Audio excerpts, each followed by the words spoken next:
मध्य प्रदेश में कोरोना से होने वाली मौत के आंकड़े अब डरा रहे हैं। बीते 24 घंटे में रिकॉर्ड 105 मरीजों की कोरोना से मौत हुई है।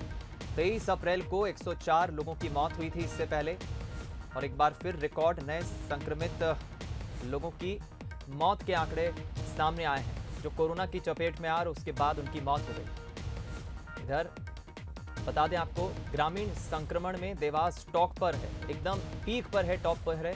इधर सिर्फ भिंड और श्योपुर में 100 से कम मरीज हैं। नीमच बालाघाट में 7 मई तक टोटल लॉकडाउन। देवास में 3, उज्जैन में 7 मई तक कोरोना कर्फ्यू बढ़ा दिया गया है।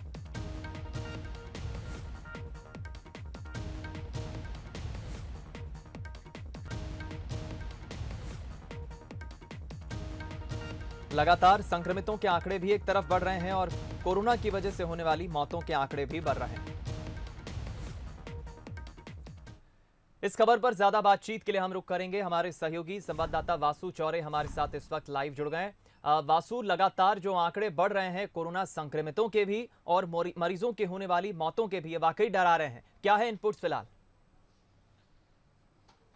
बिल्कुल दीपक, देखिए इस बात में कोई दो राय नहीं कि मध्य प्रदेश में कोविड-19 का जो संक्रमण है वो अब आउट ऑफ कंट्रोल नज़र आने लगा है।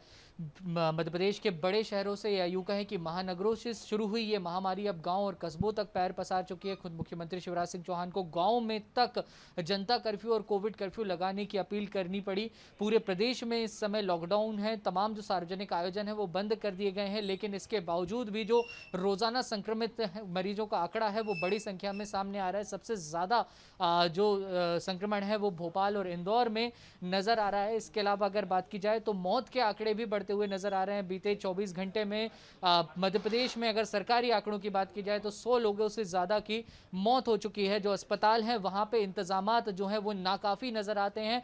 ऑक्सीजन की किल्लत, रेमडेसिविर इंजेक्शन की किल्लत, आईसीयू वेंटिलेटेड बेडों की किल्लत जो है वो अब उभर के सामने आने लगी है। अगर हम रियलिटी चेक करने ग्राउंड पर जाते हैं तो जो मरीज हैं वो अस्पताल से अस्पताल दर दर भटकते हुए नजर आते हैं। और खासतौर पर अगर जो मरीज भोपाल, इंदौर जैसे बड़े शहरों का रुख कर रहे हैं वहाँ पे उन्हें अस्पतालों में सुविधाएं नहीं मिल पाती। लॉकडाउन के चलते रहने खाने जैसी तमाम जो अन्य सुविधाएं, अन्य जो ज़रूरत है उसके लिए भी वो परेशान होते हुए नजर आते हैं। दूसरी ओर सरकार ये दावा कर रही है कि लगातार हम व्यवस्थाओं को बेहतर करने का प्रयास कर रहे हैं, लेकिन ये दावे हकीकत में बहुत ज़्यादा हद तक बदलते हुए नजर नहीं आ रहे हैं। उम्मीद यही है कि अब जन भागीदारी और सरकारी प्रयासों के साथ साथ जो सिस्टम है वो मजबूती से काम करेगा और आने वाले समय में आंकड़ों में थोड़ा परिवर्तन आएगा। एक और बड़ी बात इस पूरे फैलते हुए संक्रमण के बीच निकलकर सामने आई कि 10,000 से अधिक प्रवासी मजदूर जो हैं वो भी कोविड पॉजिटिव पाए गए। तो कहीं ना कहीं दीपक, सवाल ये भी खड़ा होता है कि क्या जो मजदूर बाहर से आए उनका प्रॉपर आइडेंटिफिकेशन नहीं हो पाया, उन्हें क्वारंटीन नहीं कर पाए,